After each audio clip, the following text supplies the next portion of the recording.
Hello, and welcome to the Midnight Raven Reads, a channel with soft-spoken bedtime stories to help you rest and relax. The book we will be reading today is Vampire Academy by Rochelle Mead. But before this reading starts, I'd like to say thank you for choosing this video and allowing me to lull you off to sleep. If you want to see more videos like these or show your support, please leave a like and comment, and don't forget to subscribe and turn on post notifications to see what other stories I'll be reading here. Thank you. And now let's begin. Chapter 1. I felt her fear before I heard her screams. Her nightmare pulsed into me, shaking me out of my own dream, which had had something to do with a beach and some hot guy rubbing suntan oil on me. Images, hers not mine, tumbled through my mind. Fire and blood, the smell of smoke, the twisted metal of a car. The picture was wrapped around me, suffocating me, until some rational part of my brain reminded me that this wasn't my dream. I woke up, strands of long dark hair sticking to my forehead. Lissa lay in her bed, thrashing and screaming. I bolted out of mine, quickly crossing the few feet that separated us. "Liz," I said, shaking her. "Liz, wake up." Her screams dropped off, replaced by soft whimpers. "Andre," she moaned. "Oh God." I helped her sit up. "Liz, you aren't there anymore. Wake up." After a few moments, her eyes fluttered open, and in the dim lighting, I could see a flicker of consciousness start to take over. Her frantic breathing slowed, and she leaned into me, resting her head against my shoulder. I put an arm around her and ran a hand over her hair. "It's okay," I told her gently. "Everything's okay. I had that dream." "Yeah, I know." We sat like that for several minutes, not saying anything else. When I felt her emotions calm down, I leaned over to the nightstand between our beds and turned on the lamp. It glowed dimly, but neither of us really needed much to see by. Attracted by the light, our housemate's cat, Oscar, leapt up onto the sill of the open window. He gave me a wide berth. Animals don't like damp ears for whatever reason, but jumped onto the bed and rubbed his head against Lissa, purring softly. Animals didn't have a problem with Moroi, and they all loved Lissa in particular. Smiling, she scratched his chin, and I felt her calm further. "When did we do a last feeding?" I asked, studying her face. Her fair skin was paler than usual. Dark circles hung under her eyes, and there was an air of frailty about her. School had been hectic this week, and I couldn't remember the last time I'd given her blood. "It's been like more than 2 days, hasn't it? 3? Why didn't you say anything?" She shrugged and wouldn't meet my eyes. "You were busy. I didn't want to." "Screw that," I said, shifting into a better position. No wonder she seemed so weak. Oscar, not wanting me any closer, leapt down and returned to the window, where he could watch at a safe distance.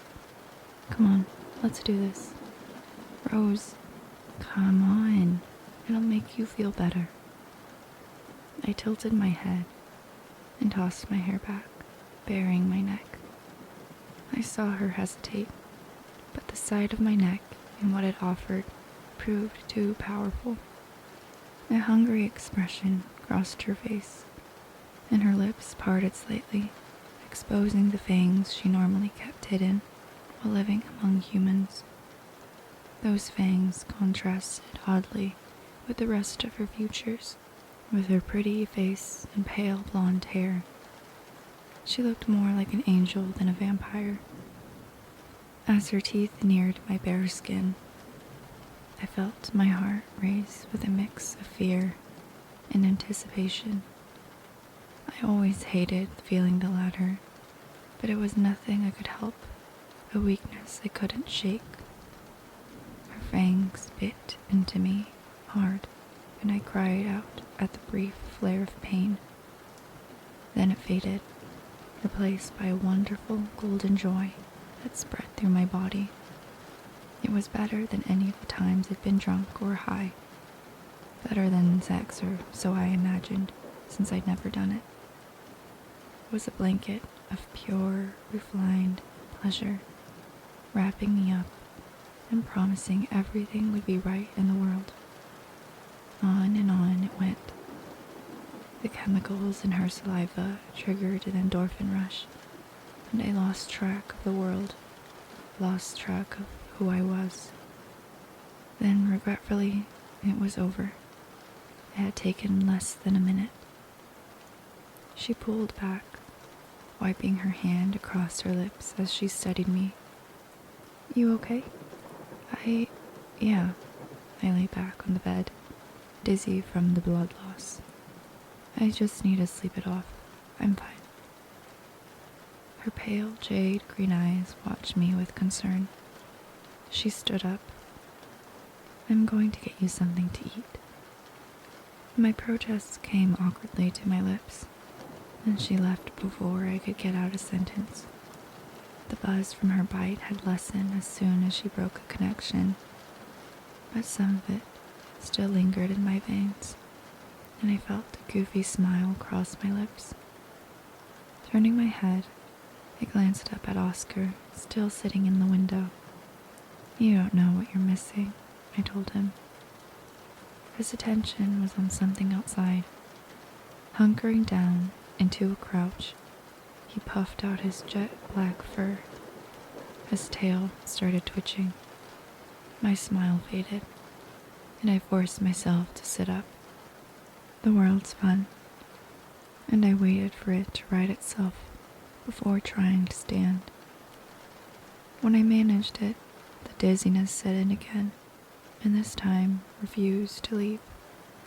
Still, I felt okay enough to stumble to the window and peer out with Oscar. He eyed me warily, scooted over a little, and then returned to whatever had held his attention. A warm breeze, unseasonably warm for a Portland fall, played with my hair as I leaned out. The street was dark and relatively quiet. It was 3 a.m, just about the only time the college campus settled down, at least somewhat. The house in which we'd rented a room for the past 8 months sat on a residential street with old mismatched houses. Across the street, a streetlight flickered, nearly ready to burn out. It still cast enough light for me to make out the shapes of cars and buildings. In our own yard, I could see the silhouettes of trees and bushes, and a man watching me. I jerked back in surprise. A figure stood by the tree in the yard about 30 feet away, where he could easily see through the window. He was close enough that I probably could have thrown something and hit him. He was certainly close enough that he could have seen what Lissa and I had just done. The shadows covered him so well that even with my heightened sight, I couldn't make out any of his features, save for his height. He was tall, really tall. He stood there for just a moment, barely discernible, and then stepped back, disappearing into the shadows cast by the trees on the far side of the yard.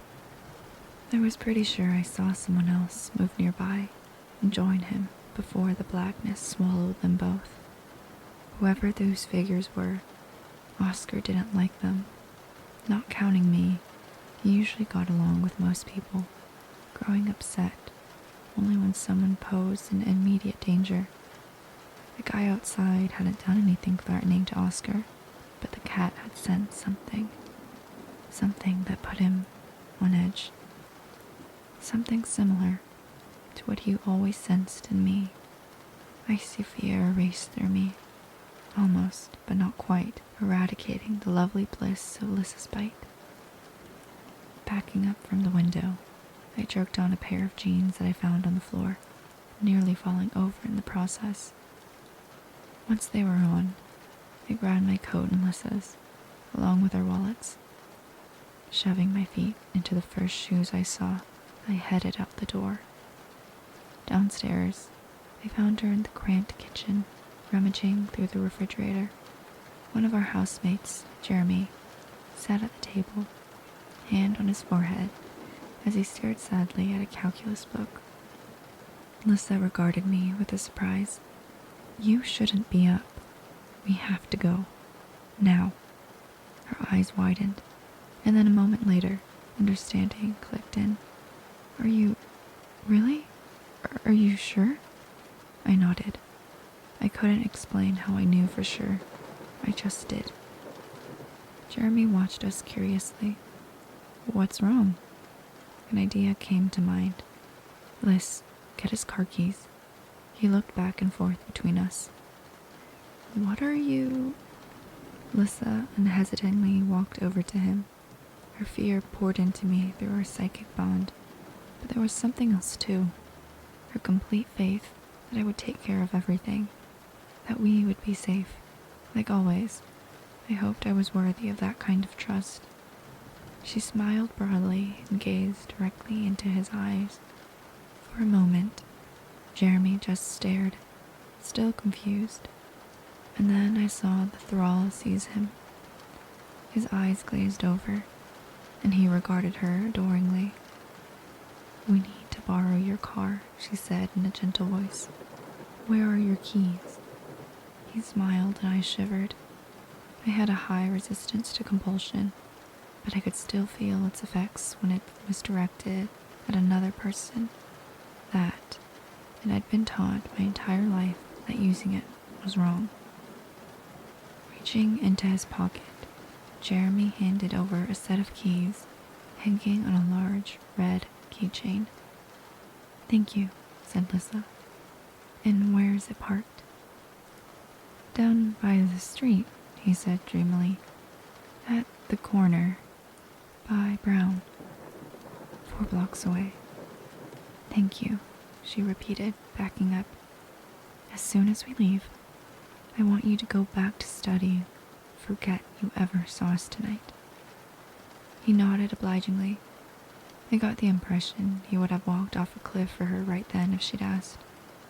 All humans were susceptible to compulsion, but Jeremy appeared weaker than most.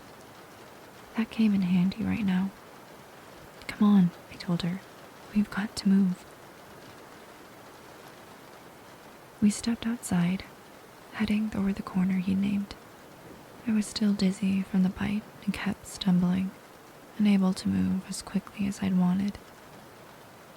Lissa had to catch hold of me a few times to stop me from falling. All the time, that anxiety rushed into me from her mind. I tried my best to ignore it. I had my own fears to deal with. "Rose, what are we going to do if they catch us?" she whispered. "They won't," I said fiercely. "I won't let them. But if they found us before. They didn't catch us then. We'll just drive over to the train station and go to LA. They'll lose the trail." I made it sound simple. I always did. Even though there was nothing simple about being on the run from the people we'd grown up with. We'd been doing it for 2 years. Hiding wherever we could. Just trying to finish high school. Our senior year had just started, and living on a college campus had seemed safe. We were so close to freedom. She said nothing more, and I felt her faith in me surge up once more. This was the way it had always been between us. I was the one who took action, who made sure things happened, sometimes recklessly so. She was the more reasonable one, the one who thought things out and researched them extensively before acting. Both styles had their uses, but at the moment, recklessness was called for. We didn't have time to hesitate. Lissa and I had been best friends ever since kindergarten, when our teacher had paired us together for writing lessons.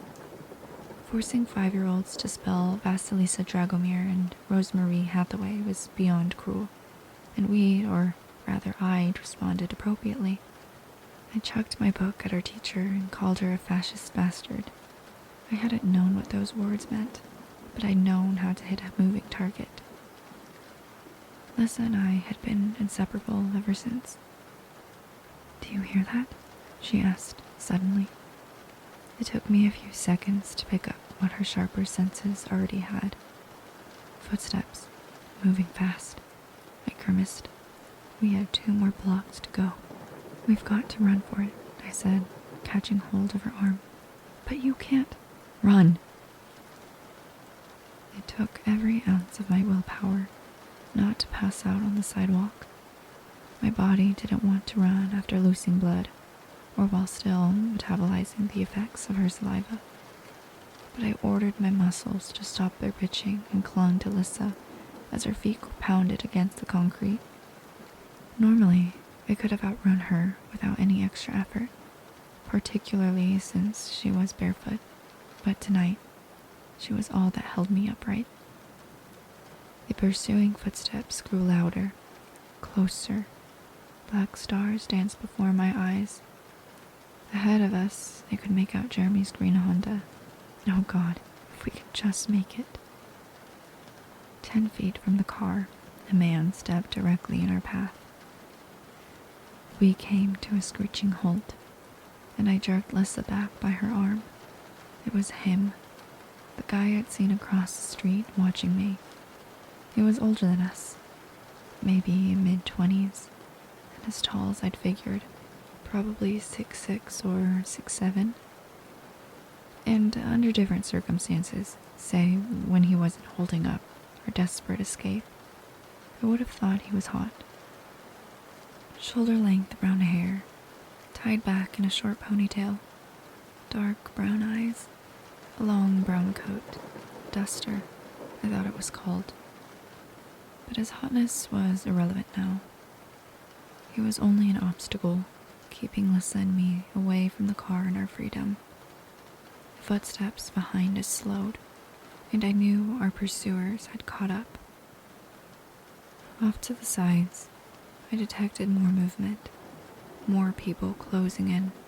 God, they'd sent almost a dozen guardians to retrieve us. I couldn't believe it. The Queen herself didn't travel with that many. Panicked, and not entirely in control of my higher reasoning, I acted out of instinct. I pressed up to Lissa, keeping her behind me and away from the man who appeared to be the leader. "Leave her alone," I growled. "Don't touch her." His face was unreadable, but he held out his hands in what was apparently supposed to be some sort of calming gesture, like I was a rabid animal he was planning to sedate. "I'm not going to..." He took a step forward, too close. I attacked him, leaping out an offensive maneuver I hadn't used in 2 years, not since Lissa and I had run away. The move was stupid, another reaction born of instinct and fear, and it was hopeless. He was a skilled guardian, not a novice who hadn't finished his training. He also wasn't weak and on the verge of passing out. And man, was he fast. I'd forgotten how fast guardians could be, how they could move and strike like cobras. He knocked me off as though brushing away a fly. His hand slammed into me and sent me backwards. I don't think he meant to strike that hard, probably just intended to keep me away, but my lack of coordination interfered with my ability to respond. Unable to catch my footing, I started to fall, heading straight forward the sidewalk at a twisted angle, hip first. It was going to hurt, a lot. Only it didn't. Just as quickly as he'd blocked me, the man reached down and caught my arm, keeping me upright. when I'd steadied myself, I noticed he was staring at me, or more precisely at my neck. Still disoriented, I didn't get it right away. Then slowly, my hand reached up to the side of my throat and lightly touched the wound Lissa had made earlier. When I pulled my fingers back, I saw slick, dark blood on my skin. Embarrassed, I shook my hair so that it fell forward around my face. My hair was thick and long and completely covered my neck. I'd grown it out for precisely this reason. The guy's dark eyes lingered on the now covered bite a moment longer and then met mine. I returned his look defiantly and quickly jerked out of his hold. He let me go, though I knew he could have restrained me all night if he'd wanted. Fighting the nauseating dizziness, I backed toward Lissa again, bracing myself for another attack. Suddenly her hand got hold of mine. "Rose," she said quietly, "don't." Her words had no effect on me at first, but calming thoughts gradually began to settle in my mind, coming across through the bond. It wasn't exactly compulsion. She wouldn't use that on me, but it was effectual, as was the fact that we were hopelessly outnumbered and outclassed. Even I knew struggling would be pointless. The tension left my body, and I sagged in defeat. Sensing my resignation, the man stepped forward, turning his attention to Lissa. His face was calm.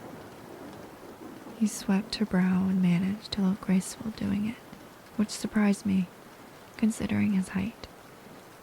"My name is Dmitri Belikov," he said. I could hear a faint Russian accent. "I've come to take you back to St. Vladimir's Academy, Princess." My hatred notwithstanding, I had to admit Dmitri Bella whatever was pretty smart. After they'd carted us off to the airport, to and onto the Academy's private jet, he'd taken one look at the two of us whispering and ordered us separated. "Don't let them talk to each other," he warned the guardian who escorted me to the back of the plane. 5 minutes together and they'd come up with an escape plan. I shot him a haughty look and stormed off down the aisle. Never mind the fact we had been planning escape. As it was, things didn't look too good for our heroes, or heroines, rather. Once we were in the air, our odds of escape dropped further. Even supposing a miracle occurred, I did manage to take out all 10 guardians. We'd sort of have a problem in getting off the plane. I figured they might have parachutes abroad somewhere, but in the unlikely event I'd been able to operate one, there was still that little issue of survival, seeing as we'd probably land somewhere in the Rocky Mountains. No, we weren't getting off this plane until it landed in backwoods Montana. I'd have to think of something then. Something that involved getting past the Academy's magical wards and 10 times as many guards. Yeah, no problem. Although Lissa sat at the front with a Russian guy, her fear sang back to me, pounding inside my head like a hammer. My concern for her cut into my fury. They couldn't take her back there, not to that place. I wondered if Dmitri might have hesitated, if he could feel what I did, and if he knew what I knew. Probably not. He didn't care. As it was, her emotions grew so strong that for a moment, I had the disorienting sensation of sitting in her seat, in her skin even. It happened sometimes, and without much warning, she'd pull me right into her head. Dimitri's tall frame sat beside me, and my hand, her hand, gripped a bottle of water. He leaned forward to pick up something, revealing 6 tiny symbols tattooed on the back of his neck. Amnesia marks. They looked like 2 streaks of jagged lightning crossing in an X symbol, one for each strigoi he killed. Above them was a twisting line, sort of like a snake, that marked him as a guardian, the promise mark. Blinking, I fought against her and shifted back into my own head with a grimace. I hated when that happened. Feeling Lessa's emotion was one thing, but slipping into her was something we both despised. She saw it as an invasion of privacy, so I usually didn't tell her when it happened. Neither of us could control it. It was another effect of the bond neither of us fully understood. Legends existed about psychic links between guardians and their Moroi, but the stories had never mentioned anything like this. We fumbled through it as best we could. Near the end of the flight, Dimitri walked back to where I sat and traded places with the guardian beside me. I pointedly turned away, staring out the window absent-mindedly. Several moments of silence passed by. Finally, he said, "Were you really going to attack all of us?" I didn't answer. Doing that, protecting her like that, it was very brave. He paused. Stupid, but still brave. Why did you even try it? I glanced over at him, brushing my hair out of my face so I could look him levelly in the eye. Because I'm her guardian. I turned back toward the window. After another quiet moment, he stood up and returned to the front of the jet. When we landed, Lessa and I had no choice but to let the commandos drive us out to the academy. Our car stopped at the gate, and our driver spoke with guards who verified we weren't Strigoi about to go off on a killing spree. After a minute, they let us pass on through the wards and up to the academy itself.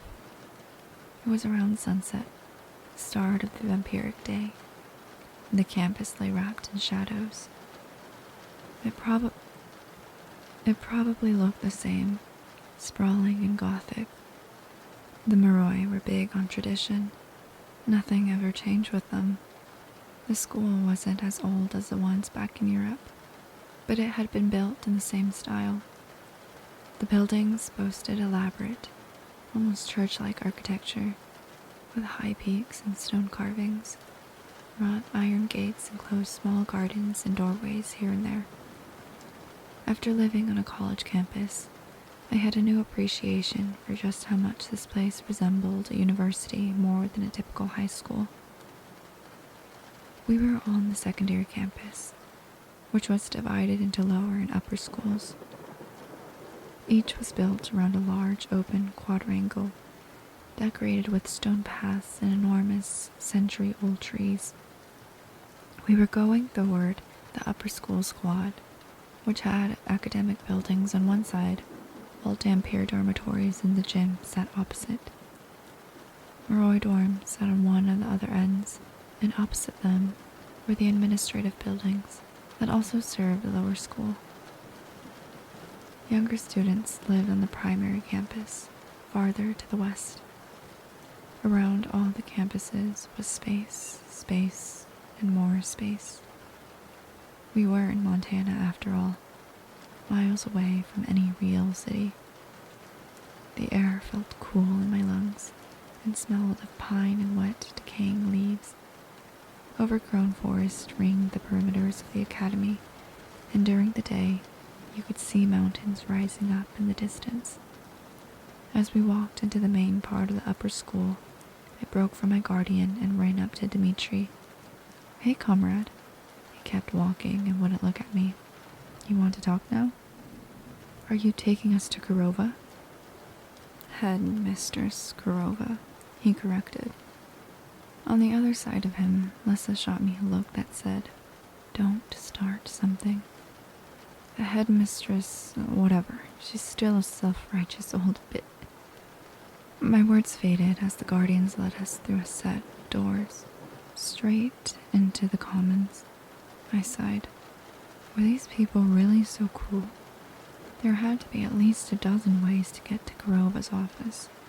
They were taking us right through the center of the commons, and it was breakfast time. Novice guards, Dampiers like me and Moroi sat together, eating and socializing, faces alight with whatever current gossip held the Academy's attention. When we entered, the loud buzz of conversation stopped instantly, like someone had flipped a switch. Hundreds of sets of eyes swiveled towards us. I returned the stares of my former classmates with a lazy grin, trying to get a sense as to whether things had changed. Nope, didn't seem like it. Camille Conta still looked like the prim, perfectly groomed bitch I remembered, still the self-appointed leader of the Academy's Royal Moroi cliques. Off to the side, Lissa's gawky near cousin Natalie watched with wide eyes, as innocent and naive as before. And on the other side of the room, well, that was interesting. Aaron. Poor Aaron, who no doubt had his heart broken when Lissa left. He still looked as cute as ever, maybe more so now, with those same golden looks that complemented hers so well. His eyes followed her every move. Yes, definitely not over her. It was sad, really, because Lissa had never really been all that into him. I think she'd gone out with him simply because it seemed like the expected thing to do. But what I found most interesting was that Aaron had apparently found a way to pass the time without her. Beside him, holding his hand, was a Moroi girl who looked about 11 but had to be older, unless he'd become a pedophile during our absence. With plump little cheeks and blonde ringlets, she looked like a porcelain doll. A very pissed-off and evil porcelain doll.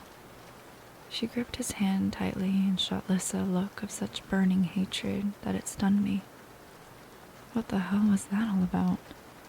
She was no one I knew, just a jealous girlfriend, I guessed. I'd be pissed too if my guy was watching someone else like that. Our walk of shame mercifully ended, though our new setting, Headmistress Kurova's office, didn't really improve things. The old hag looked exactly how I remembered, sharp-nosed and gray-haired. She was tall and slim, like most Moroi, and had always reminded me of a vulture. I knew her well because I'd spent a lot of time in her office. Most of our escorts left us once Lissa and I were seated, and I felt a little less like a prisoner. Only Alberta, the captain of the school's guardians, and Dimitri stayed. They took up positions along the wall, looking stoic and terrifying, just as their job description required. Kurova fixed her angry eyes on us and opened her mouth to begin what would no doubt be a major bitch session. The deep, gentle voice stopped her. Vasilisa. Startled, I realized there was someone else in the room. I hadn't noticed. Careless for a guardian, even a novice one. With a great deal of effort, Viktor Dashkov rose from a corner chair. Prince Viktor Dashkov. Lissa sprang up and ran to him, throwing her arms around his frail body. "Uncle," she whispered. She sounded on the verge of tears as she tightened her grip. With a small smile, he gently patted her back. "You have no idea how glad I am to see you safe, Vasilisa." He looked toward me. "And you too, Rose." I nodded back, trying to hide how shocked I was. He'd been sick when we left, but this was horrible. He was Natalie's father, only about 40 or so, but he looked twice that age. Pale, withered, hands shaking, my heart broke watching him. With all of the horrible people in the world, it didn't seem fair that this guy should get a disease that was going to kill him young and ultimately keep him from becoming king. Although not technically her uncle, the Moroi used family terms very loosely, especially the royals. Victor was a close friend of Lissa's family and had gone out of his way to help her after her parents had died. I liked him. He was the first person I was happy to see here. Kurova let them have a few more moments and then stiffly drew Lissa back to her seat. Time for the lecture. It was a good one of Kurova's best, which was saying something. She was a master at them. I swear that was the only reason she'd gone into school administration, because I had yet to see any evidence of her actually liking kids. The rank covered the usual topics: responsibility, reckless behavior, self-centeredness. Ugh. I immediately found myself spacing out, alternatively pondering the logistics of escaping through the window in her office.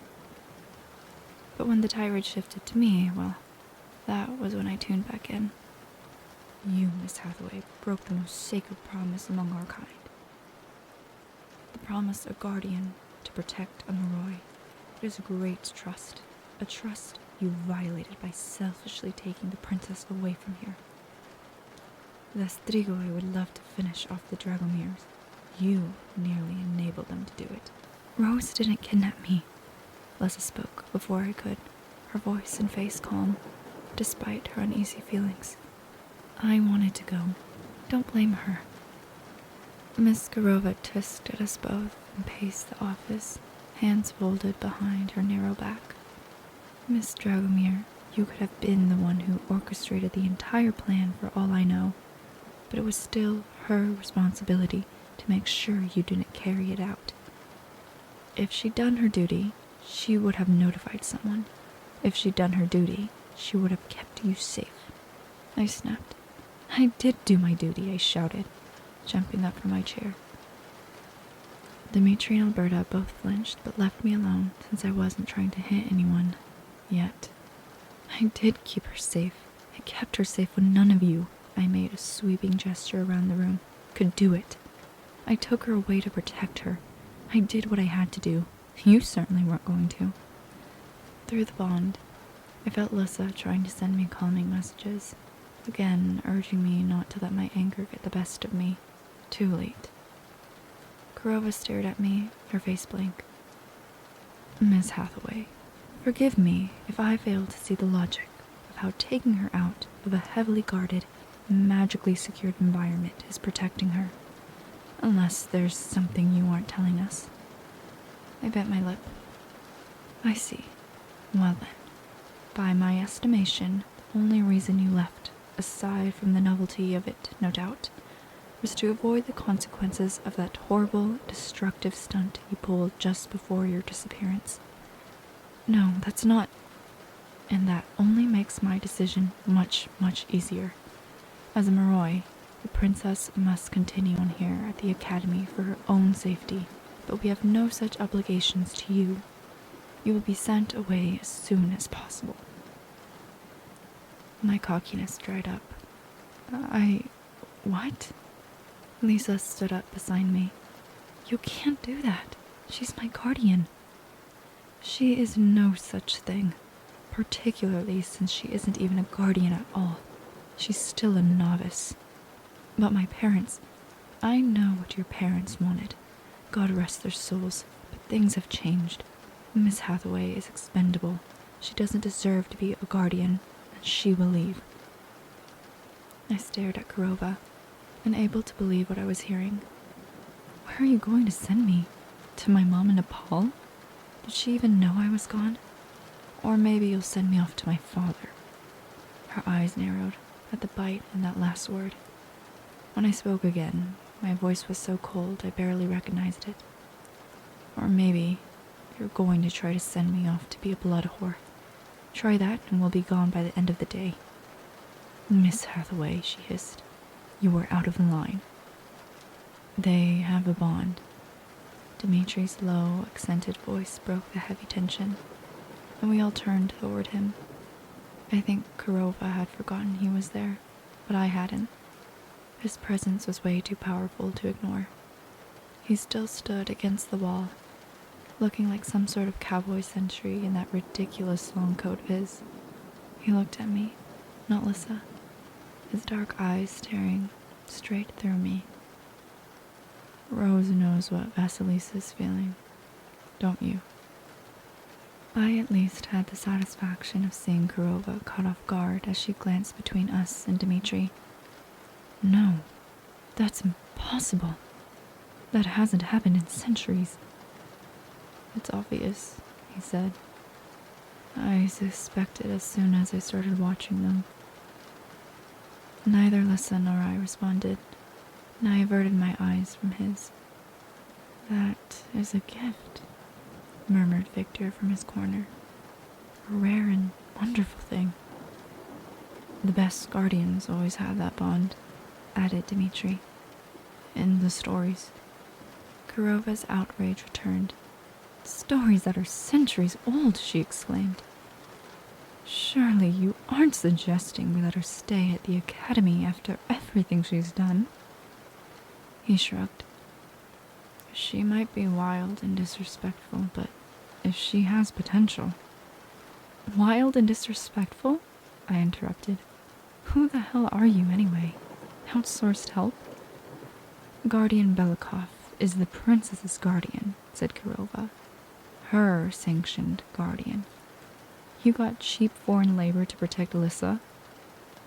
That was pretty mean of me to say, particularly since most Moroi and their guardians were of Russian or Romanian descent, but the comment seemed cleverer at the time than it really was. And it wasn't like I was one to talk.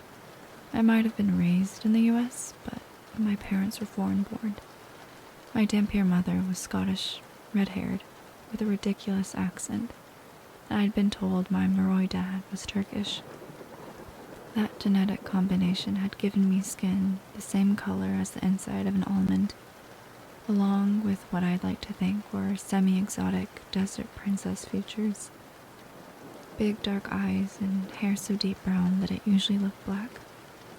I wouldn't have minded inheriting the red hair, but we take what we get. Kurova threw her hands up in exasperation and turned to him. You see? Completely undisciplined. All the psychic bonds and very raw potential in the world can't make up for that. A guardian without discipline is worse than no guardian. So teach her discipline. Class has just started. Put her back in and get her training again. Impossible. She'll still be hopelessly behind her peers. No, I won't, I argued. No one listened to me. Then give her extra training sessions, he said. They continued on while the rest of us watched the exchange like it was a ping-pong game.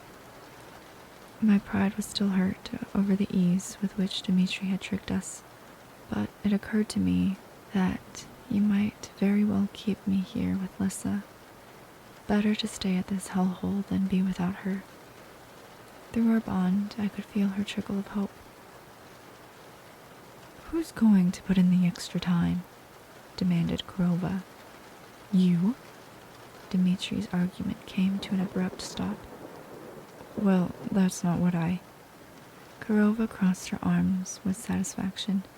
Yes, that's what I thought. Clearly at a loss, he frowned. His eyes flicked toward Lissa and me, and I wondered what he saw. 2 pathetic girls looking at him with big, pleading eyes? Or 2 runaways who'd broken out of a high-security school and swiped half of Lissa's inheritance? Yes, he said finally. I can mentor Rose. I'll give her extra sessions along with her normal ones. And then what? Retorted Kurova angrily. She goes unpunished. Find some other way to punish her, answered Dmitri. Guardian members have gone down too much to risk losing another, a girl in particular. His unspoken words made me shudder, reminding me of my earlier statement about blood whores. Few Dampier girls became guardians anymore. Victor suddenly spoke up from his corner. I'm inclined to agree with Guardian Belikov. Sending Rose away would be a shame, a waste of talent. Miss Kurova stared out of her window. It was completely black outside. With the Academy's nocturnal schedule, morning and afternoon were relative terms. That, and they kept the windows tinted to block out excess light. When she turned back around, Lissa met her eyes. Please, Miss Kurova, let Rose stay. Oh, Lissa, I thought, be careful. Using compulsion on another Moroi was dangerous, particularly in front of witnesses. But Alyssa was only using a tiny bit, and we needed all the help we could get. Fortunately, no one seemed to realize what was happening. I don't even know if the compulsion made a difference, but finally Kurova sighed. "If Miss Hathaway stays, here's how it will be," she turned to me.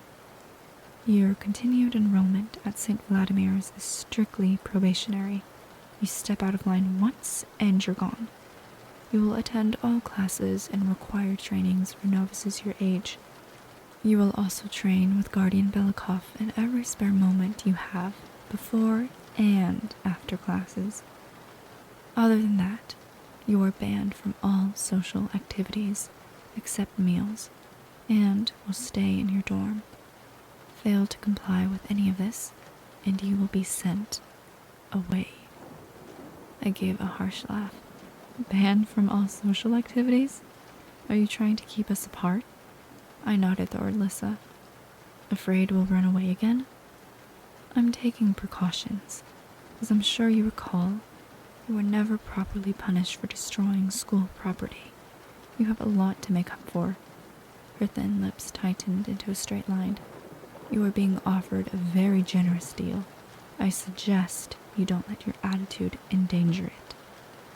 I started to say it wasn't generous at all, but then I caught Dimitri's gaze. It was hard to read. He might have been telling me he believed in me. He might have been telling me I was an idiot to keep fighting with Kurova. I didn't know. Looking away from him for the second time during the meeting, I stared at the floor, conscious of Lissa beside me and her own encouragement burning in our bond. At long last, I exhaled and glanced back up at the headmistress. "Fine. I accept." And this is where we'll end off for tonight's reading. I'll see you on the next chapter of Vampire Academy.